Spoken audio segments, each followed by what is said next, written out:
This is probably the most notorious serial killer in American history who, in some blood-soaked brutal murders, knocked out victims in Northern California, late 1960s and early 1970s.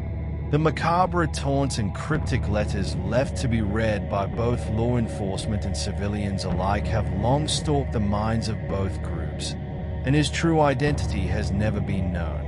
One of the first confirmed Zodiac murders was when the bodies of high school sweethearts, Betty Lou Jensen and David Faraday, were found shot to death near Vallejo, California, on December 20, 1968. The two young lovers stopped in a secluded area to be alone when the killer approached them, shooting both with a handgun. The crime made no sense whatsoever. Police had nothing to go on, with no leads to an investigation. A month shy of 7 months after, July 4, 1969, the same modus operandi of attack was carried out against another young couple, Darlene Ferrin and Michael Mago. They were parked in a relatively remote area not too far from Blue Rock Springs Park, when a man came out of the darkness, approached their car and started firing bullets at them. Ferrin was killed. Mago survived but was badly hurt.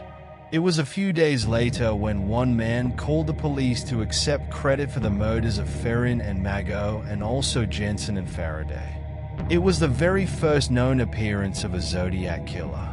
But terror had hardly just begun. He and another murderer scrawled in the local newspapers, including the San Francisco Chronicle, accepting responsibility for the murders, which contained ciphers and puzzles that were supposed to reveal information about his identity.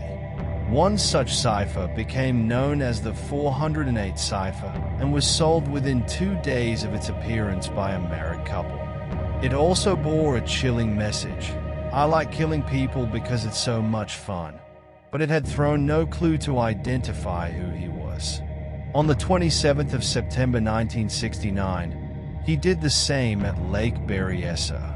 The Zodiac Killer attacked two lovers, Brian Hartnell and Cecilia Shepard, having a picnic near the lake. He wore a costume attire complete with a hood and emblazoned with one of his symbols, the crosser. He bound both victims to trees and stabbed them repeatedly in the chest with a knife. Hartnell survived, but Shepard died of her wounds. But the Zodiac's worst crime came only weeks later, on October 11, 1969, when he murdered and shot San Francisco cab driver Paul Stein in the ultra-luxurious Presidio Heights region of San Francisco. Contrasting with his earlier victims, Stein was alone, so the crime appeared at least superficially random.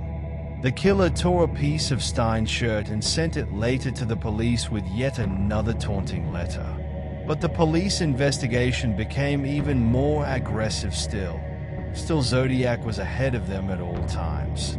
He continued writing them by mailing mock letters and elaborating all his crimes in such minute details that made the police baffle over him and even mock the newspapers. In one letter, he even claimed to have killed 37 people, though only 5 are actually credited to him.